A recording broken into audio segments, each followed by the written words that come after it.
A lot of people are super nervous to start because they're just like, I don't know how to do this. Oh my gosh, this is so overwhelming. Like, I don't know what I'm doing. None of us knew what we were doing. Hey guys, welcome back to my channel, or welcome to my channel if you guys are new. I wanted to do a little bit of a different video on my channel, and I wanted to go over the 10 things that I wish that I would have known before becoming a makeup artist. And all of the products that I use on my face will be linked in the description bar down below in case you guys are wondering. I also am going to be trying out a new foundation that I got recently at Ulta. It's the Lancome Care and Glow foundation. All right, so the first thing that I wish that I would have known starting off as a makeup artist is how freaking expensive it is. People just tend to think that you can reuse products that you already have that you use on yourself for your kit. Some of the things that you use on yourself like cannot be sanitized, but some people don't know that. So then they try to use things that are a little bit more unsafe to use on people, such as like lipsticks or lip glosses or something. When you start as a makeup artist, it's not only expensive to build a kit when you first start off, it's also really expensive to just get the training that you need to be able to start. Whatever path you choose, whether you actually go to cosmetology school and get a license, or whether you even just get like a certification like I did, it's a lot of money. I've said this multiple different times before, but if you do not have a professional background or professional training of some sort, whether it's going to school, shadowing another artist, or taking classes or something, I don't really consider that person a professional makeup artist, because otherwise there's nothing that's distinguishing them from somebody who does it, you know, as like a side thing. As much as you have to like invest in your business and everything, you don't have to buy all high-end things when you first begin. And you can also use like a ton of multitasking products, so you're not just spending like thousands of dollars. Then once you start getting a steadier clientele, then you can start investing money back into your business, and then you can slowly start charging more for your services as you get more credentials. So that's pretty much how this business works overall. I gotta say, as far as kit stuff though, if I personally hadn't worked for MAC and didn't have all the free stuff in there that they give us, it would be a ton of money that I would have had to invest in my kit. That's why I like highly recommend that you work for a company that maybe does give you some sort of allowance, or at least gives you like a really good employee discount. And I know that that's not everybody's main course or where they want to be, but at the same time, sometimes you kind of have to sacrifice yourself a little bit to further your career. The other thing I didn't realize was so expensive, guys, and you really don't need to have like a ton of this going on, but if you decide to do marketing or advertising, it's really expensive. I used to do Thumbtack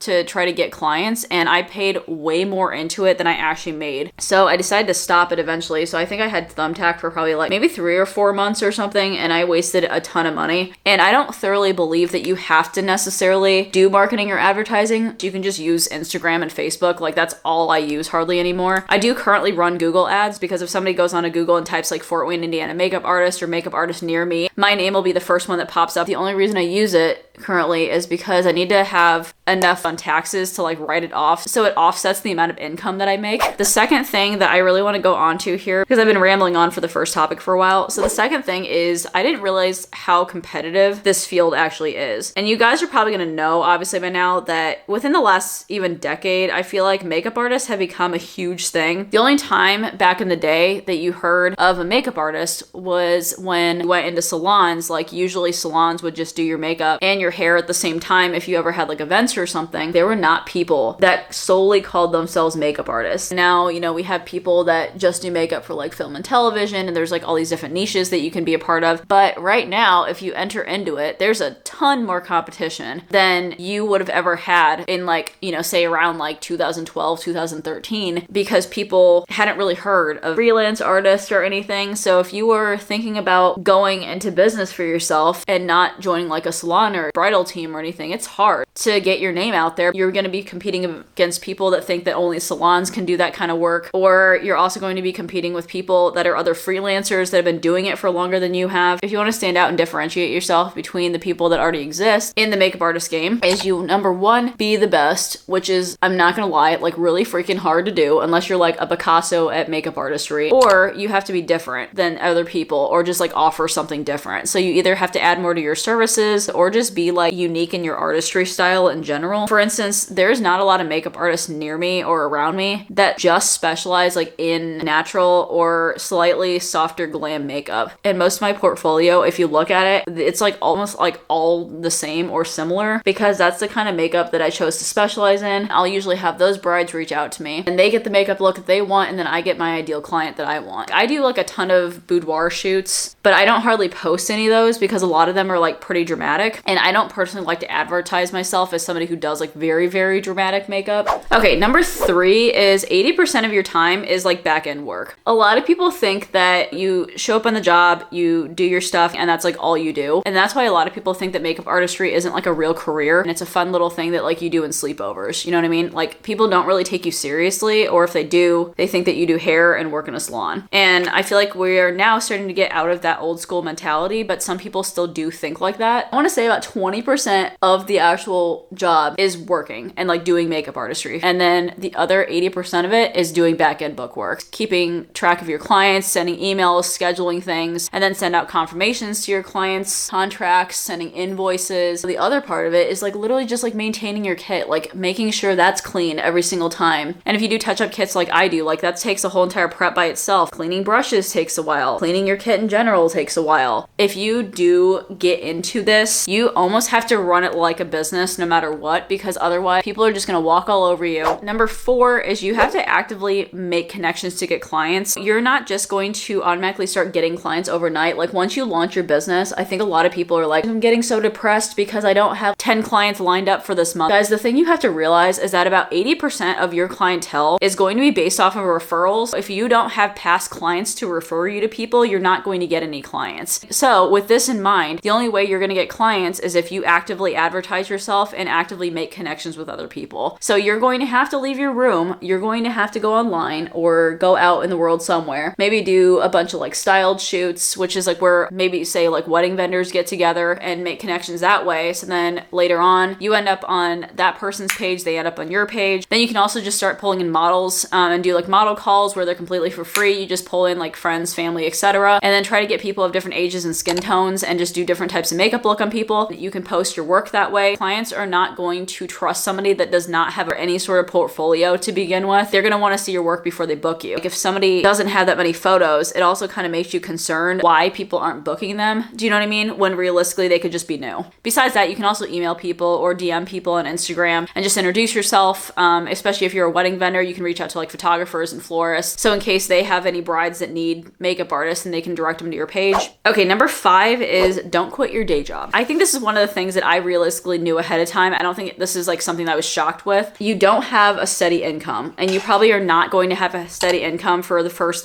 probably 2 to 5 years of being a makeup artist, to be completely honest. I started my freelancing business in 2019, and then of course 2020 happened. So 2020 was not the year to be a second year makeup artist. And because of that, I wasn't able to gain the amount of clientele that I really wanted during that time. And it took me probably an extra year than it should have to leave my full-time job. Even now, I don't have a steady clientele. And there's some months where I struggle more than other months. So just make sure that you do not just quit your day job thinking you're going to get a massive amount of money and a massive amount of clients right off, because you won't. You're going to have to manage your money and manage your finances and just see what you need to be making to comfortably live. Number 6 is that you're going to have highs and you're going to have lows. You can literally be a first-year makeup artist, or you can be a 20th year makeup artist, and you're still going to have highs and lows. Your business is not always going to be consistent every single time. I am primarily a bridal makeup artist, so I automatically know going into that fall season is automatically going to be my busiest. Spring season is probably going to be the second busiest. Summer is probably going to be a hit or a miss, and then winter time, January through March pretty much, is when we have the worst weather. So a lot of weddings do not happen during that time period, and I know that they're slow. I'm not fully booked throughout the winter months because we just don't have any weddings, and there's not even very many events that happen. So if you are going through a lull, don't just think it's your fault automatically. We always want to see our businesses advancing forward. We kind of base it solely on the amount of clients that we have each month, but you really shouldn't. It's more so based on the time of year that it is, especially if you live in an area that gets snow, or even if you live in an area that has hurricane seasons or something. Number 7 is there's going to be a ton of traveling involved. And I know that people realize this, but unless you have a studio where you solely take clients in that studio and don't travel outside that studio, if you're a freelance artist primarily, you're going to be doing a lot of traveling. If you do not have have like a reliable means of transportation or you rely on other people to take you places, this line of work may not be for you right now. You may have to wait a few years until you can afford to get a car or afford to, at least rent a car for the day or something like that, or maybe even get your license. Number 8 is that you will probably never have weekends off or not a ton of them off, and you will have to plan your vacations very far in advance. This is one of the things that I kind of realized a little bit at first, but I didn't realize like actually how time consuming it was. This weekend, for instance, I have worked a triple wedding weekend. So this wedding that I worked this morning was the second of 3 weddings that I'm working this weekend. I worked Friday, Saturday, and also tomorrow, which is Sunday. Luckily, weddings usually involve you waking up really early in the morning and then ending probably around like 1 o'clock in the afternoon, and then you have the rest of your evenings free. But if you have like double header weddings or something you have to do afterwards, it's very stressful and very physically draining. With this in mind, you're going to be sacrificing a ton of personal time with friends and family. There's nothing you can do about it. And if that's something that you maybe can't do, then this may not be the thing that you want to do right now. And you also might book a wedding on top of maybe like a friend's wedding that happens like later down the road or something, but you can't just dip out on that bride that you booked just to go to your friend's wedding. Like you're gonna have to sacrifice like a lot of personal things like that. And I don't think a lot of people realize you might not be able to show up for a lot of different things in your life. Number 9 is that it can get very emotionally and physically draining. Having to juggle your schedule in general, having to manage a whole bunch of people. Like I have 40 weddings booked this year, and then I'm also overlapping into next year, which next year I have like 17 weddings booked so far. So I'm not only managing my weddings that I had for this year, but I'm also trying to manage my weddings for next year too. And that's like 50 some brides that I'm like talking to constantly. It's a lot of corresponding. It's a lot of keeping track of things, especially if you don't have like an assistant or something, if you're working alone, which as of now I am. It's just very physically draining because you have to be there and like show up for people and then do all the back end stuff. Then also it's very like emotionally draining too. You have to maintain like a really short conversation with every single person, and you have to be on your A game every single time. For instance, I do bridal, so I have to be there. I have to show up for a bride's wedding day. Most often, this is the first time a bride's ever gotten married, and it's a super special day to them. And even if you've done this 1,000,001 times for other people, you have to act like this is your very first wedding and you are so freaking excited for them. I mean, genuinely, I am really excited for my brides, but it's just one of those things, like even if something personal is like happening in your own life,